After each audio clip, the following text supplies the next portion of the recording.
पीछे रह गई जमींदार की ठहाकों वाली हंसी, जो मोहन के आत्मसम्मान को बार बार चोट पहुंचा रही थी। पर मोहन को नहीं पता था कि इस अपमान के बाद ही उसकी किस्मत का जादुई दरवाजा खुलने वाला था। जमींदार ने मोहन को धक्के देकर निकाल दिया था। मोहन हताश होकर लौट रहा था, तभी झाड़ियों से कराहने की आवाज आई। अरे, ये नन्ही से चिड़िया, इसके पंख तो खून से सने हैं। कितना तड़प रही है ये। लगता है किसी बेरहम शिकारी का तीर इसकी रूह को छूकर गुजरा है। मोहन चिड़िया को हथेली पर उठाता है। चिड़िया कांप रही है। छोटी सी जान, तू क्यों रोती है? तेरा तो कोई घर भी नहीं जिसे जमींदार छीन ले। देख, मेरे पास तुझे खिलाने के लिए दाना तो नहीं है, पर ये पानी की आखिरी बूंदे तेरे नाम।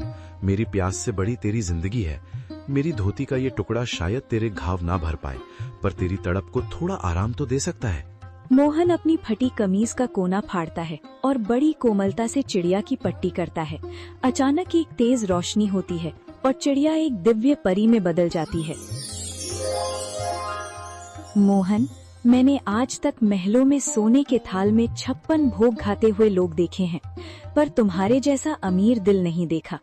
जिसके पास खुद के खाने को निवाला नहीं, वो अपनी फटी कमीज फाड़कर एक पक्षी का घाव भर रहा है। तुम्हारी इस निस्वार्थ करुणा ने मुझे विवश कर दिया कि मैं तुम्हारी मदद करूं।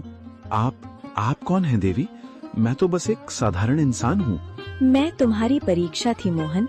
ये लो, ये आलू और मटर के बीज साधारण नहीं है। इन्हें उस जमीन पर बोना जहाँ तुमने अपनी गरीबी के सबसे ज्यादा आंसू बहाए हैं। ये फसल तुम्हारी तकदीर बदल देगी। लेकिन याद रखना, ये जादू तभी तक रहेगा जब तक तुम्हारे दिल में दूसरों के लिए दर्द रहेगा। जिस दिन अहंकार आया, ये फसल पत्थर बन जाएगी। परी तो एक दिव्य प्रकाश पुंज बनकर आसमान में विलीन हो गई, लेकिन पीछे छोड़ गई मोहन को हक्का बक्का, निशब्द और कांपते हाथों में वो मखमली पोटली थामे हुए। मोहन अपनी जगह से हिल भी नहीं पा रहा था। उसे लग रहा था कि शायद भूख के मारे उसका सर चकरा रहा है और ये सब उसकी कल्पना है। वो बार बार अपनी आंखों को मलता और फिर उस सुनहरी पोटली को देखता। नहीं, ये सच नहीं हो सकता। मोहन, तू पागल हो गया है। भूख और धूप ने तेरे दिमाग पर असर कर दिया है। भला एक मामूली चिड़िया परी कैसे बन सकती है?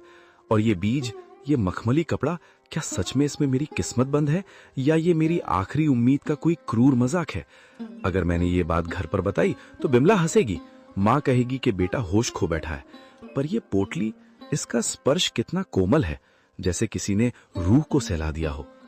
वो पगडंडी पर चलते हुए बार बार पीछे मुड़कर देखता, जैसे उसे उम्मीद हो कि वो चिड़िया फिर से कहीं चहकती हुई मिल जाएगी। उसके मन में डर